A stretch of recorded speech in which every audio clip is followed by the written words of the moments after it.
Welcome to another edition of Frankly Green Bay, brought to you by Let Me Be Frank Productions. Speaking of Let Me Be Frank Productions, we've got a brand new show called Hamilton the Musical LTD, and it's based a little bit about Hamilton Industries.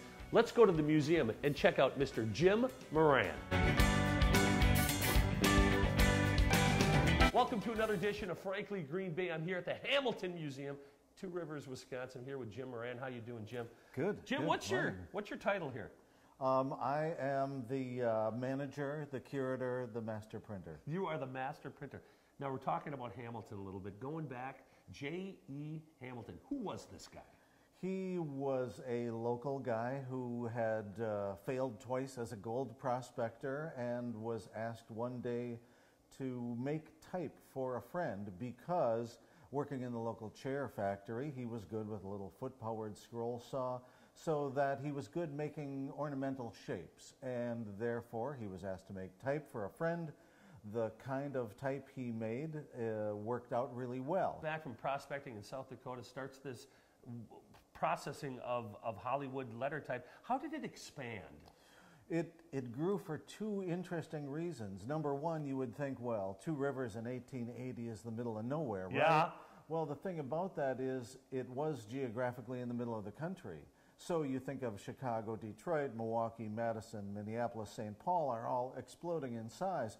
If they all need wood type, if only for newspaper headlines, that was a lot of business that he could get to the customer in half the time of all of his competitors. It's his time in a shop because he not only is a businessman, he's a workman, and he knows how to operate these machinery. And when he goes to print shops, he's seeing disorganization, and that's when he starts building furniture for print shops. Right, the composing tables, the type cabinets, things like that. You know, the type cabinet alone is just a common sense thing. If you sell somebody enough stuff, where do they put it? Exactly. So the development of type cases might not have been invented by him, of course, but on the other hand, he's standardizing the business because anything made out of wood, whether it is the supporting furniture or spacing material, anything like that he's making for the printer. So now he becomes your one-stop shop. The innovation keeps happening.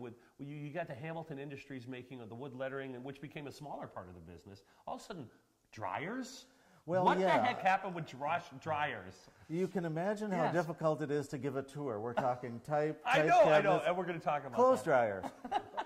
Well, if the inventor of the clothes dryer hadn't lived in Two Rivers, it might have been a different story. Okay. So he comes to Hamilton with this patent, and because they were fabricating in metal, it's like, well, this is just another metal box. It's got different guts, but they decide to make it, and you know they just sort of overwhelm the industry. My new show called Hamilton LTD, the musical, features focuses on 1968 when the hospital, I can't remember the name, came in and merged with Hamilton to make fumes and other hospital furniture.